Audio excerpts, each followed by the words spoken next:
if you have like some deeper trauma, as Okay. myself had, and it sounds like you probably had the Uh-huh. same, Sounds, yeah. that it's like being in the room, but feeling like you're not in the room, Yeah.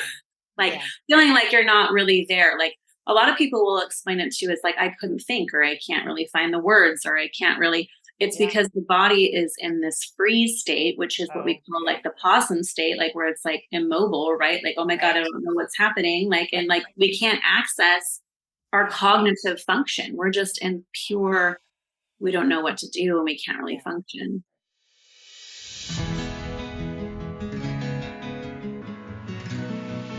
Welcome to the That's Where I'm At podcast. I'm Laura, happily divorced after spending years with a narcissist. I believe keeping secrets will make you sick and that they always come to light in the end. As women, we're often told to be quiet, don't share your story, don't talk about the things we go through. It's making women sick, sad, and suicidal. We don't have to be on the other side to share our story. This show is for the women still in the middle of the mess, but showing up bravely as they heal. It's time to share these stories with each other so we can learn, grow, and heal together. I'm Laura, and that's where I'm at.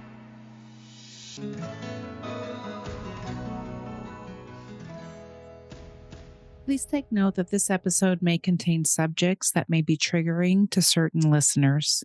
Please take care when listening today. Hi, guys. Welcome to the That's Where I'm At podcast. Today I have Brooke. Brooke is a trauma healing coach, rapid transformational therapist, and NLP practitioner. Brooke specializes in empowering survivors to rewrite their stories. Her personal path, a testament to overcoming indoctrination, abuse, and toxic bonds, ignites her profound insight and unshakable dedication. A sought after speaker, author, and fervent advocate against religious abuse and domestic violence, Brooke's voice resonates far beyond the confines of her coaching practice.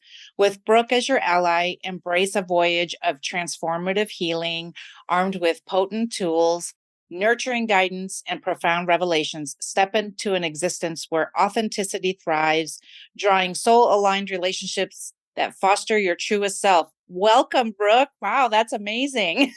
Thank you. I appreciate that. I'm so excited to have this conversation with you today. Me too. Thank you so much. Because having gone through narcissistic abuse myself, it's like that whole thing of having to transform your mind and, use some different methods, not just therapy for me. I've been using so many different things, because it's something that really we need, right? We really need lots of things to help us to get to the Um, next step, right? Tell com- me how Tell me how you got into this coaching that you're doing with everyone. yeah, honestly. So my original first career was the beauty industry. So I did aesthetics for, I loved making women feel beautiful and good on Yeah. the outside. Yep. But even when they were on my table, I was still like coaching them through life. I was still, they were pouring their heart out to me and I was still, It's true. Like, why do you guys how do yeah. you guys like have mesmerized us like that, right? Like, Yeah, it was like, so I was still holding space for these women, and these women would, come in and tell me all of their life troubles, and recognized I was like, oh, I think I was always meant to be the healer that I am today. I think I always kind of was able to have this gift. And so when I ended up leaving, my relationship, my abusive relationship in 2017, and leaving the religious kind of Mhm. cult that I was in Right. 2017 for my whole life, I started to shift into this healing space, into my healing journey. And I started to recognize quickly that I was meant to hold space for women that have had this Yeah. type of trauma. Right. And I started to go back to school and completely shift Gosh. careers and transform. And this is really how I've gotten into this work. And it really feels like my calling. That's amazing. And it's interesting, right? When people want to know what their calling is, but it's like, what's your passion? Like, what do you already see yourself doing in everyday life, right? You're already doing, a lot of times, you're already doing that thing you're passionate about. Unfortunately, life gets in the way sometimes. And, right. But that's the Yeah, great thing about having a coach and having someone to guide you through to that, right? To get completely. dig down into what you really want to do. So that's interesting that with 2017 you were doing both things kind of at the same time. I mean, was that a coincidence or was that by design? Well, in 2017, I was still an esthetician. And so then I kind of started to go through my Yeah, healing space. And then I found RTT, which is the therapy that I do for yeah, and facilitate for women today. yeah. And that really helped me break through because I was kind of feeling blocked in traditional therapy. I was, obviously I've been diagnosed with complex PTSD. I had extreme anxiety off and on that I was always kind of struggling with. And I was just tired, and I finally found this other modality. And when I discovered it and I was able to kind of help me break through some things that I was still feeling really stuck in, I was like, oh my gosh, I have to do this for women. I have to show them that there's a faster, quicker way to get into the other Right. side and out of the darkness. And that's really when I started to begin that process of going back to school. And so I ended up leaving my career. I think it was about 2020. So Okay. 2021, and yeah, 2020 is like when everything else blew up, right? The whole world was Right. going wild and crazy, and here I Yeah. was. I'm like, okay, I'm going to shift out of this and start my own business, and I've been doing that ever since. That's amazing. I actually did too. I had a lot of changes happen in 2020, and I think there were two people, right? Two different kinds of people in 2020, and I made some giant life changes in 2020. I left my career because I wanted something else. And when you see the way the world was, right, you almost start to get. I did. I started to get a passion for. I'm like, I gotta. Life's too short. We need to. I need to do something else. Yeah, completely. I think Um, it was like I was bored.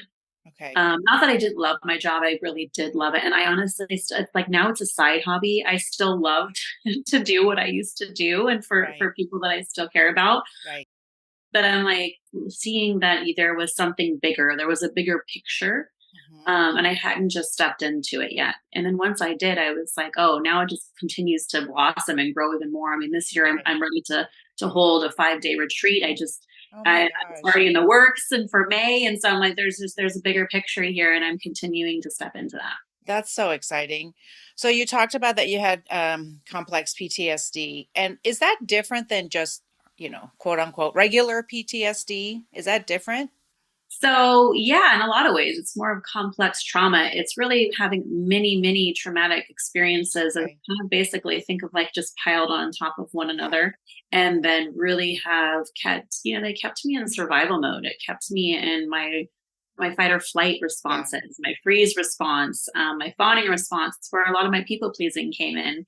It really kept me not being able to truly thrive, and I wasn't aware of it because I had been traumatized since I was a young child, Okay. and I did not know that this was the way I was existing. I didn't know that there was something different. Right. And it's like once you kind of get out of there and you start to see, okay, well, this is not how you're supposed to feel. You're Right. not supposed to live in fear and anxiety and feel terrible all the Yeah. time and feel Yeah. like you're, and kind of just recognizing, okay, something's not right here. And that's when I started to be curious. So tell me a little bit about your story. You don't have to get into any detail you don't want to, but tell me a little bit about your story that took you to that place where you're like, I have CPTSD. Yeah. Well, I think it really began in childhood, like all of trauma, Right. right? The Right. traumatic experiences really Yeah. start from that. I lived in an environment obviously that was very dysfunctional and very toxic. Okay. My father was definitely narcissistic and more of wanting to control, wanting the family to look perfect. Yeah, and that was really came from living inside of this religious space where it was Okay. like, okay, you were shunned, shamed, punished if you didn't abide by the law. Yeah. And if you did, you would get, disfellowship. So you get shunned and kind of thrown out of the community. Okay. And then also kind of living in the same type of environment, kind of like feeling like I kind of had a bully for a dad, where it was like Right. he couldn't hold emotional space for me. It was very like up and down. He wasn't stable. He was angry or not angry, or sometimes you felt safe, sometimes you didn't feel safe. Yeah. And then just parents that couldn't hold emotional Yeah. space. So I think I felt a lot of neglect, abandonment. I was also, kind of recognized, later on in life that I realized why there was some pieces that I discovered later, but there was some sexual abuse in there that happened to me, Okay. and recognizing that from a young age, that is the reason why, obviously that deeper trauma kind of Right. existed. So I felt like the story was I'm not enough, right? And then I just kind Right. of went I was into gonna say, you probably were walking around in high anxiety Mhm. because you're trying to be perfect, and I'm sure your parents were feeling that, um, pressure from the church, right? You know. Wholeheartedly, yeah, Yeah. exactly, and then they were just kind of passing that on to their Right. children, right? And then when Right. we weren't perfect, it was like shame. Oh my gosh, you shamed the whole family. You were bad. Yeah. And 16, when I was 16 years old, I met a boy, fell Mhm. in love like every other 16-year-old Right. girl, right? Yep. And Yep. and he was actually in the religion as well, but we ended up, having sex before marriage, and that was not you could not do that. So I ended up getting disfellowship, is what they call Oh my it, gosh. and I was shunned out of the religion and then my community for a whole year. So I was very alone, and that was a very Wow. traumatic experience for a young girl that was just trying to kind of like blossom and find herself. I was like, what do I do now? Like, I'm out of this community. I'm not allowed to talk to anybody. I show up at the church and no one will look at me. It's Oh like my I have the gosh. plague. And so that kind of really changed me on a lot of levels. Yeah. And then when I was 18, it's a really long story, but Okay.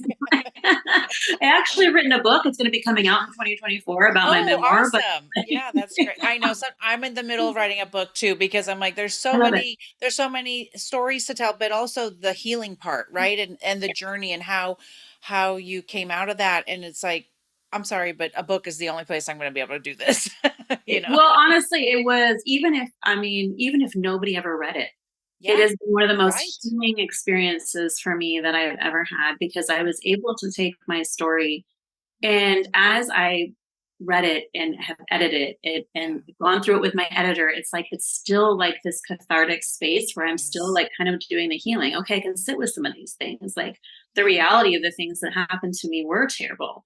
Right. And I think for so long my body was so great at dissociating me from it that I Oh yeah. couldn't feel the grief of it. Right. And Right. so it's been that process. But I think that's what it is about being able to tell your story. Um, I have a couple of questions about that. So let's talk a second about the disassociating. What does that look like in someone's body when they're doing that? oh yeah.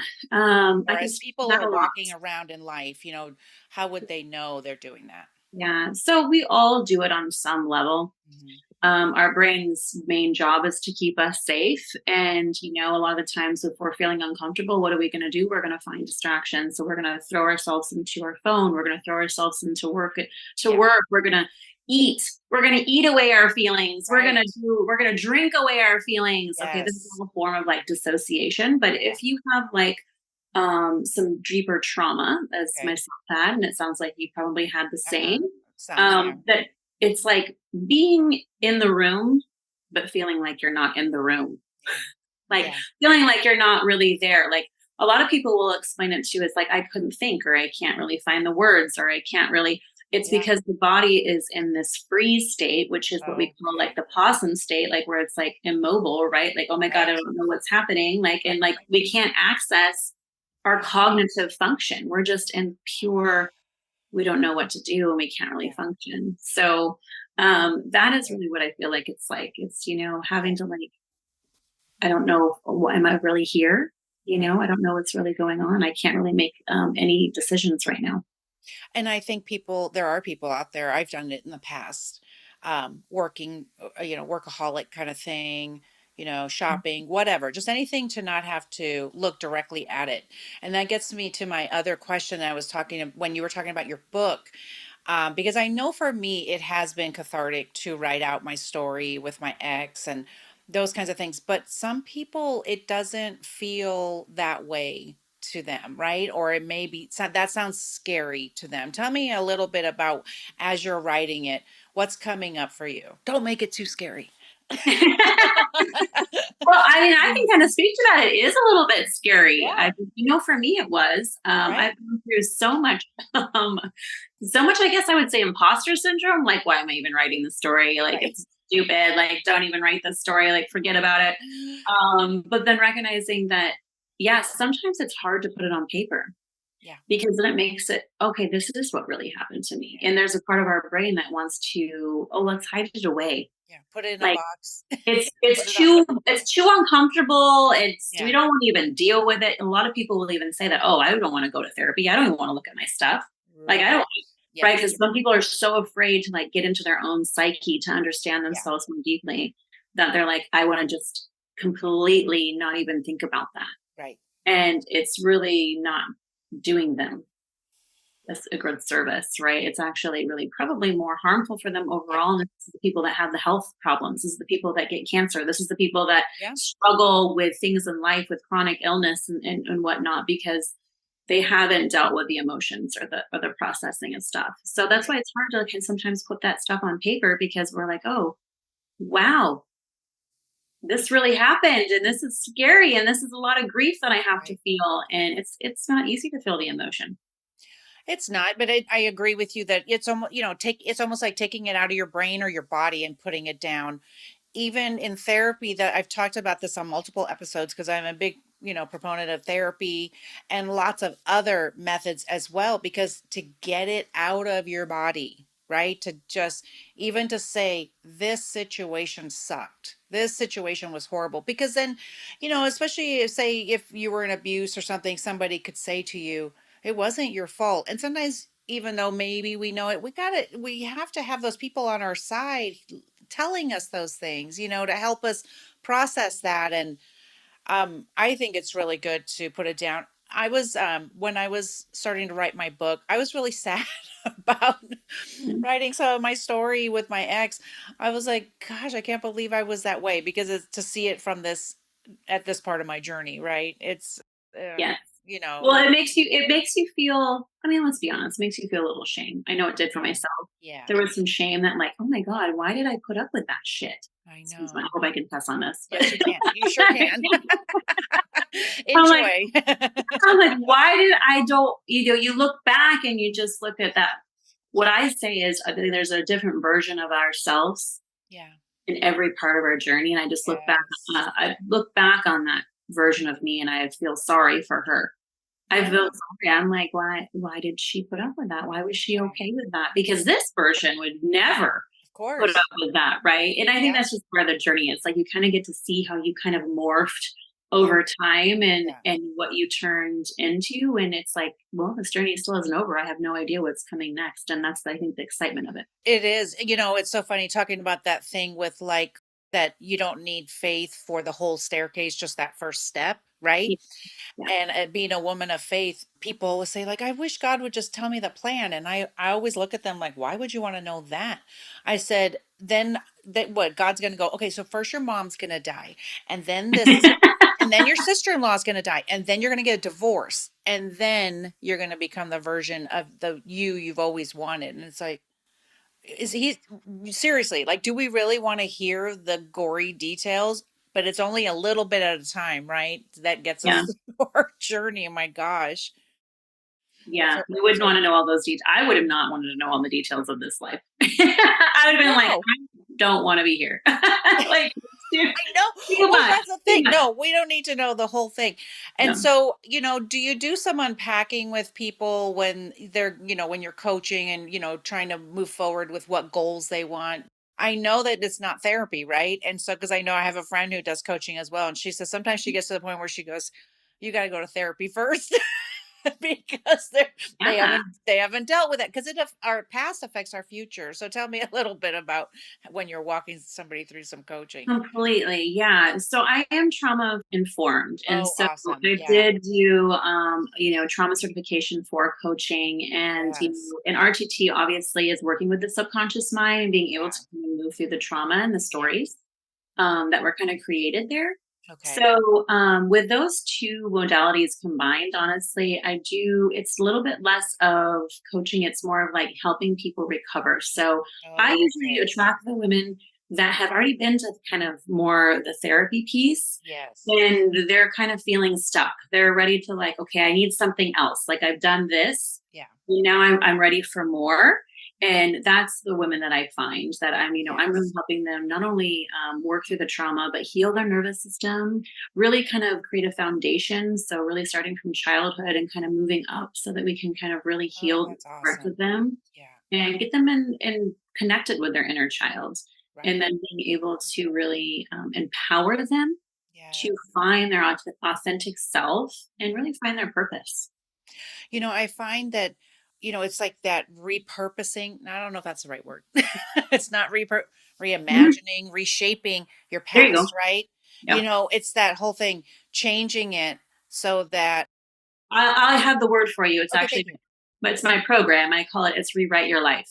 Okay, So perfect. it's Yes. rewriting your life, and that's really the narrative that I like to have because I'm Right. like, just because you had this traumatic Yeah. experiences, just because it doesn't mean that you're not your trauma. Yeah. You get to choose, you get to change the narrative of your story. You can Yes. really rewrite your life. And that's what I speak to because that's what I did for myself. That's what I had to Yes. do, right? I either had to do that or I was going to be stuck in fear and anxiety for the rest of my life and I was going Right. to suffer. Right. So I had a choice. I had two paths, Yeah. right? I could stay in the darkness or I could come into the light and see that Yes. there was a different way. There was another way. Oh my gosh.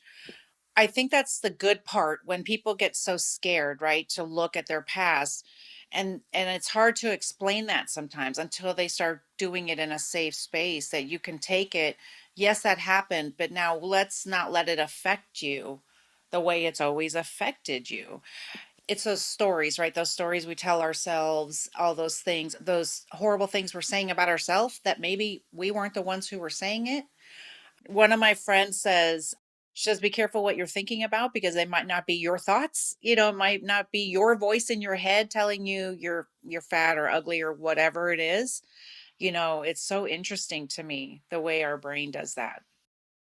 Yeah. Well, it's really that inner critic. We Yeah. talk about that a lot, especially being, having complex trauma that are part of our psyche will create the kind of this inner critic within us Right. because we were always told these negative things. We've Yeah. always, felt these kind of wounds, or our parent was highly critical. So then we become critical of ourselves, right? And it's like, Yeah.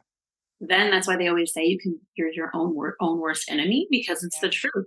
It's those thoughts that continue to kind of just like repeat over and over and over again, and then they become this subconscious program. And Right. it's really about being able to clear that out and recognize, okay, I don't have to listen to this anymore. Like I'm, Right. I'm now the adult and I get to choose how I'm going to speak to myself. And it's really about self love and compassion. Well, sometimes people need permission to not have Yes. to think that way anymore. And because especially when you're worrying about family. So I want to talk a little bit about family. Like, did you go back to the church? Okay, so you were shunned, at 16, or Yeah. were you able to? Did you go back to the church? Did you want to? How was your family in that time? So at that time, I did. I finally was able to go back to the church about a year later. They let me back in. They said Okay. that I had finally been forgiven and I had been repentful. And then once I did that, it was like I kind of my father did not want me to see the boy that I had been Okay. seeing. And so the long story here is that they forbid me. It was kind of like a star-crossed lovers story, right? Because Okay. it was Yeah. like dad said no way. They put a restraining order against him. I could Oh not my see him. gosh. There was the law Wow. involved. Wow. There's a lot there. So very star-crossed lover story. And I Yeah. ended up finding him when I was 18 and eloping and running off with him. Oh wow. But long story short, I didn't realize that I was recreating the same scenario. Okay. And that was the relationship that I stayed in for 17 years that was abusive, right? Okay. But it was no different. I was something that was familiar to me, so I didn't know any different. Right, exactly. Yeah. We often can go back. I have looked back and I said, wow, Laura has a pattern. It's Yes. we have a Yes. pattern because it's that Mhm. it is comfortable, right? Even if it was abusive in your family, it's comfortable because that's what you know. And Yeah. so we don't have I don't know if we realize that our brain just goes to what's, I guess, quote unquote, comfortable, even though it's chaotic, right? Yeah, even though it's not good for us, the brain, it doesn't know what's good or bad. It just knows what's familiar, how I've been surviving since then.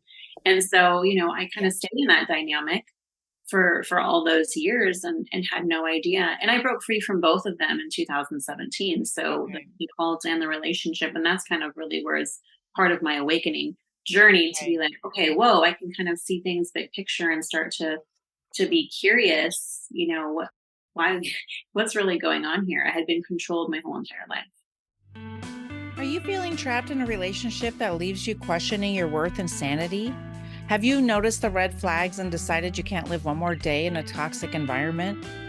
Whether you've just left or are considering leaving a narcissistic partner, the book, Married to a Nice Guy, Getting Over Narcissistic Abuse, is here to guide and support you. In this candid memoir, I share my 33-year struggle in a marriage to a nice guy that was marked by emotional manipulation and abuse, revealing how I broke free and reclaimed my life. If you've been waiting for a sign, this book is it. If you've ever felt isolated, confused, or hopeless in your relationship, Married to a Nice Guy, Getting Over Narcissistic Abuse offers the understanding and guidance you need to break free and start your journey to healing. You are not alone, and you deserve a life filled with love, respect, and happiness. Order your copy today and take the first step towards reclaiming your life. Oh my gosh. And so, do you have a relationship with your family? So no, I do not. Okay. When you leave that cult, you get basically abandoned, right? You're Oh, shunned. okay. Okay. And so I have not actually spoken to my parents in probably about 2 years. I mean, we had a little bit of communication there for a bit, but I haven't Okay. seen them or talked to them in over 2 years. So I did have a lot of grief there. Yeah. It's like grieving a family that's still alive, Yes. Hmm. and it's very strange. It But is. it's Yeah. necessary. Like, so I went through that grief, but there's days where I will wake up and I still will, I'll Yeah. miss my mom. I'll just be like, Right. Yeah. oh, I wish I could see my mom, but Right. it's just not in the Yeah. cards for me. Yeah. Right. Not right now. Yeah. If they're in that cult and living that life, right? Mhm. They're choosing that. They think that's what is best. Probably that's what they're told, Yeah. right?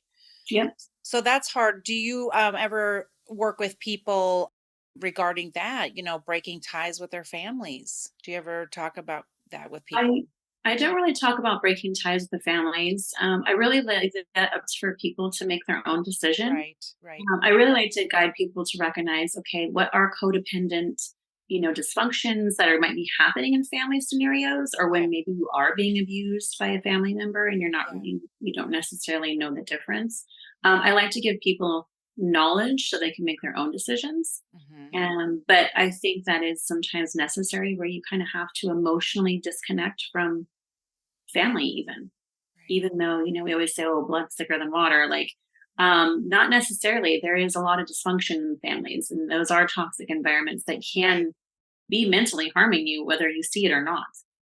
You right. know? Exactly. Well, Yeah. and that's the thing is that I also have some issues with some family members, and it's hard. It is hard to grieve somebody who's still alive, but it's for my mental health, it had to be a certain way because I Yes. did feel it wasn't my choice, but it's my choice to continue with the boundary, and so that's Yes. hard. That's the Yeah. thing. We have that choice, right? Or Yeah. or whatever it looks like. You don't have to completely cut somebody off. You could have just a further away relationship, not as Yes. close, right? With a lot of boundaries, I think. And a lot of people are like, well, my mom needs me. She needs me. Well, if she's abusive, sometimes you just have to walk away, and they may not understand and they may be hateful for it. But at Yeah. the same time, how is it affecting you? And I think a lot of the times we have this, especially us as women, we Yes. have this, I need to take care of everybody else Right. and first, and we forget about ourselves, and we think it's selfish to worry about ourselves. Okay, well, Right. if someone's hurting you, Right. how long are you going to allow that? You wouldn't allow that with a friend. With a friend, Right. you'd cut them off tomorrow, right? You'd be like, I'm not going to be treated like that. But with Right. our mom or our dad, all of a sudden we're like, well, they're our mom, they're our dad. Well, Yeah. they can still be shitty humans. I Like, mean, and it's so yeah, sad. It's yeah. true. And I know it makes it harder for people. I have people who don't Mhm. agree with some things I've done regarding family. But I tried to explain, I'm like, okay, but I'm not here to abuse, so Mhm. it's interesting. And I have interviewed somebody who has completely cut out their mom, and she talks about that because she does do that, talks about narcissistic parents and stuff, and it's really hard because you have to think about it's so what if it's your mom? It's constant abuse. It's not just they call it, they make fun of your wardrobe or something. It's like constant abuse. And so you got to figure out where's the line for you, right? Yeah, I think so. And everybody else is going to be different. And some people Yeah, just might not be able to handle that. right. And that's okay too. I find a space where it's like, okay, no judgment. Why judge someone else for doing what's best for Right. them? Oh yeah, for sure. Just stay out of it. That's for sure. Tell me about when you are rewiring and rewriting your life by accessing your subconscious life. I had written that down. Oh, did you? And I Okay, want to good. know, we must have talked about it before, and I really like that. I just thought if you want to talk a little bit about that, I would love you to share that. Yeah. So yeah, really rewriting your life is being able to get really definitive on what are the stories that you continue to tell yourself. So we think the same thoughts on a pretty repetitive basis every day. Tomorrow you will wake up and have the same repetitive cycles that you did yesterday Yeah. because it's part of your subconscious programming. Okay. So if you tell yourself the same thing every day, you're going to recreate the same thing over Okay. and over and over. Yeah. Yeah. And so I always tell people, like, your subconscious mind is, think of it like like a snow-covered hill, right? When Okay. you go down this snow-covered hill on a sled, what happens? You make grooves in the snow, right? Okay. And Yes. the more you go down that same groove, so the more the same story you go down, the easier it is to go down that pathway every time, right?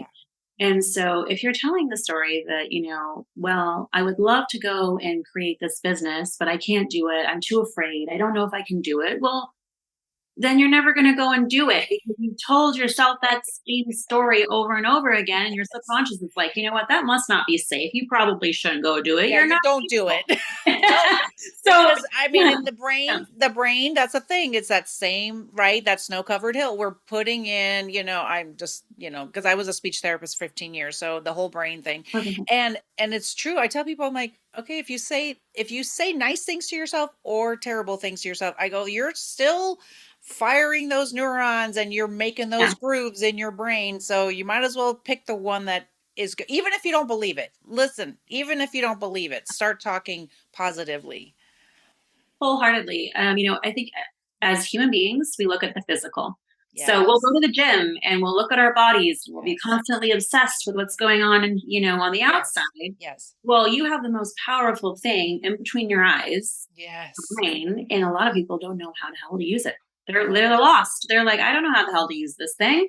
Yeah. And I mean, I was one of those people once. Right. So Of y'all are course. not alone. Like I was, Right. one of those people that didn't know how to use it for the best of my ability to have the best Right. life. Right. And being able to get very clear on what the stories you are that you tell yourself. What are the Yes. things you're recreating in your life? The same scenarios, the same dramas. Okay, Right. the same, right? The same stuff. Over and over. Getting really Drama clear. just follows me. People who say that drama Yeah, just follows me. Yep, it does it does because you're because you allowing like it. it because you're addicted to Yes. it. Yeah, you're Yep. addicted to the drama. Yeah, it's like just being able to get clear on that stuff, and then you have the ability to create those new snow-covered hills, those new neural pathways to Yes. say, Yes. oh, you know what? I can wake up today and say, I can create this business and I can do Yeah. this. And, really getting out of the fear because our brain is already negatively biased, It right? is. And it's To keep always going us to come. safe, right? Yeah. I've heard that to keep us safe, we it Mhm. goes to the negative to go like, "Oh my gosh, if you go over there, you're gonna die." Because our brain has that primitive, it wants to keep us safe. And Yes. so it's like, for For everything. sure. Like, I'm sure anybody that's listening, and maybe even yourself, you can think about the most like negative, pessimistic person that you've ever met. Yes. That person is really stuck Yeah. in that negative bias, right? Everything is negative. All things are negative. The world is Yes. negative. This person's, Yep. it's just like the whole world is doom and gloom, right? Like, Everything. Yeah. and that's, that's really showing you like, okay, this is how negative you are, right? Yeah. And I think the best thing that I can always teach people that I meet and clients Mhm. is what you judge in another Yeah. is a reflection of what you judge in yourself. Oh, interesting. You Yes. just cannot see it because a lot of the Yes. times the subconscious mind hides it. Yeah. But when if you could really start to pay attention to that, if you can Yeah. slow down and you can pay attention to that, you can start to see that as a reflection back to you Wow. of what's going on within. Oh my gosh. That's okay. So that's eye opening. I'm going to be paying attention now to what I'm saying. Yeah. I do talk about being a speech therapist, doing stuff with the brain. I do talk about it. I always I like to do little visuals with the neurons when they fire, just like that they're little germy people, right? Like to like I say, imagine a cartoon kind of thing. And when people say, "Oh, I'm so bad at technology" or whatever, right? I said, "Yep." And I said, "And all your neurons just fired together." And they looked at each other and they said, "Guys, we are bad at technology." And That's awesome. they locked into place. And I said, "But your pathways can lock into place in a positive way. You could say, I don't know how to do that yet." Or, there's so many, out there. The power of yet is one that we used when I was in the school district. That's such a good one to, you don't know how to do it yet. And I always tell people that I'm like, why do you think every motivational speaker, every therapist, everybody says, talk to yourself positively in the mirror? Mhm. And I was in such a low place at one point. I said to myself, I was sick of myself. That's what I was like. I literally was like, I don't understand how people walk around this world happy. Like, how do they do that? Like, how do you Yeah. do that? Right. And so I just taught myself to start looking at myself in the mirror and just saying it, even if I didn't believe it, you Mm. know, those kinds of things, to start rewiring my pathways, those grooves, right? Just start Yeah, and it's rewiring. a process. I mean, just like, It is. I'm sure you've heard of Mel Robbins. I know she does Yes. like high Yes. five challenge and Yes. everybody talks about that because that's part of that, like looking in the mirror, like just something simple like giving yourself a high five in the mirror Yeah.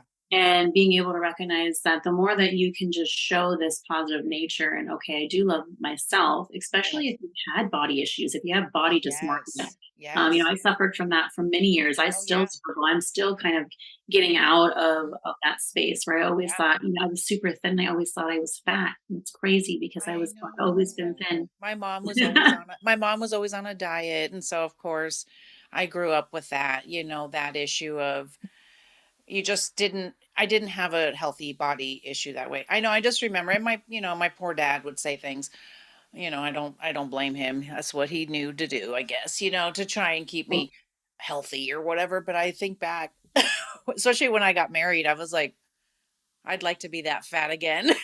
I Right. know, right? It's It's so crazy. We look at the pictures and I'm like, why did I ever so- think that? It's just I wild. know. It Yeah. is. And so we have to be careful how we're looking at ourselves and how we're talking to ourselves. Yeah, I do. I love Mel Robbins. Brene Brown has been a really Mm, important one for me too, yeah. because the biggest thing for me was vulnerability when I started really working on codependency. That's the first one I started working on. When I learned about codependency, I'm like, oh, I get it. Oh, geez. Yeah. That So was like scary. I was like, oh, that was like, right. That yeah, I talk was about like, scary. Oh my God. I'm totally offended right now, but I'm like, I am so codependent. Yeah, it was bad. oh, it was Yeah. really bad. But it was hard. And my son knows I tell this story, but we brought him home from college. He was on drugs and alcohol, and wait, I thought I was a good mom, right? And so, but then that's when God was saying to me, yeah, okay, you need to go work on being codependent. Because as moms, I think we kind of go that way anyway, a little bit, right? We want to take care of our kids and save them from everything. And it's like, Yes.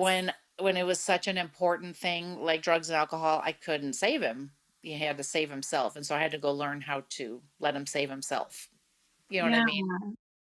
I'm It's sure that must have been so hard. Yeah, because as moms, I mean, yeah, we are like mama bears, right? We want to just like protect. And I found myself doing that with my own boys, wanting to like okay. try to protect them. And, Yeah. I really was really doing them a disservice.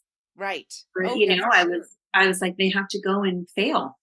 They because if oh they my don't fail, then they're going to fail later in life, and they're going to be like, oh my God, what do I do? Like, it's going to be yeah. pure Wait, panic. how am I failing? Mom always, that's the Yes, thing. I mean, I don't want to, go down the road of shaming anybody for anything. But I think when kids, okay, so when kids can fail at the little things, then yes, they're not gonna, their first failure isn't going to be going to jail or something. You know what I mean? And so yes, yeah, my kids were, I don't, agree with the participation trophies and all that stuff. It's fun, but sometimes like, well, sometimes you win, sometimes you don't.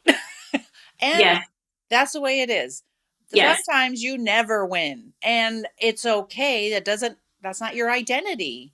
And that's what we had to learn. And I'm thankful that my kids have they're all in a place where they can handle that, and life knocks them down, and their language is such that they understand that it's not like I'm so unlucky, or I you know what I mean, like that kind of thing. It's like, yeah, sometimes you win, sometimes you don't. And yeah. so I That's mean, great. of course we have consequences of our actions, but Yes, but I of don't have to course. save them all the time. They have told me that. They're like, I have a tendency to want to do that. Let me help you. And they're like, oh my gosh, mom, Yes, we I can do know. it. I still do that with my youngest, but both my boys, they've gone through a lot in their life, Yeah. and they Yeah. lost their father in 2020. Okay. And so that was really difficult for them. So they had a lot of grief. And they Yeah. also, I mean, we left a religion and they kind of thought that that's what we were supposed to do. And so they Yeah. kind of lost their little bit of their identities. And so, Yeah. there's a lot that's why we do want to protect our kids, right? When they've gone kind of through some of these Right. harder things of life. Yeah. But I think what the best thing I've ever given my gift for my kids is helping them to access more understanding of themselves Yes. on a deeper Yes. level, their Yes. emotional intelligence, and especially being boys, like it's Oh, okay to feel your emotions, like giving you yes. permission to do this, Yes. especially while they were grieving. So I Yeah. think that's so important. Well, so I love what you're doing, because then now you're breaking these generational curses of things that, you're giving freedom to your family, right? And so that they're going to be these men that are healthy in their families. You know what I mean? And so Yeah.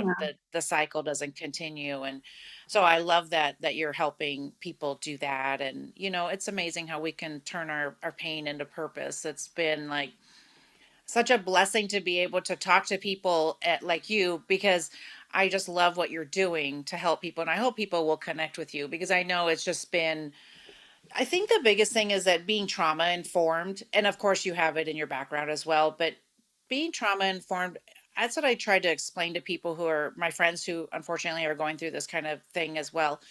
I try to tell them, you have to find someone trauma informed. Not everyone, some people just want to talk, have you talk about it, and it's like, it's not enough, it's just not It's not. enough to do. You Mhm. need strategies.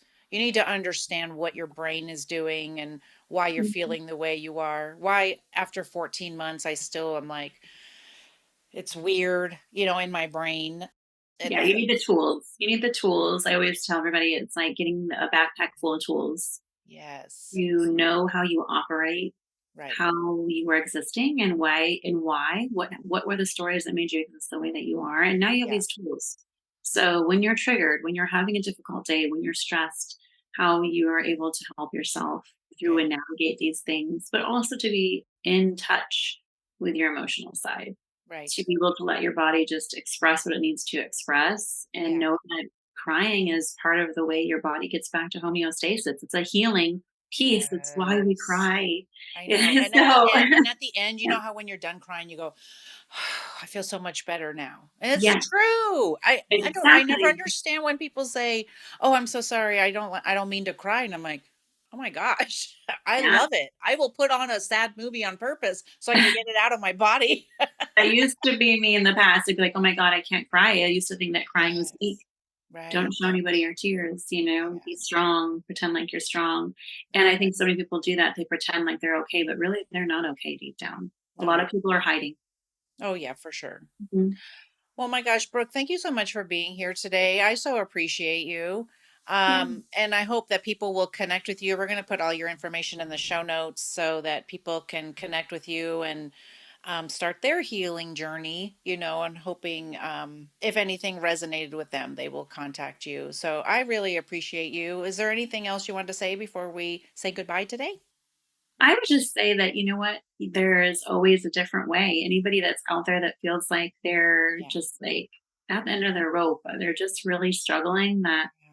Yeah. there is another way, there is hope, and that you really can thrive. Like, just know that there's so much out there to be able to help you, and that Yes. you can find it.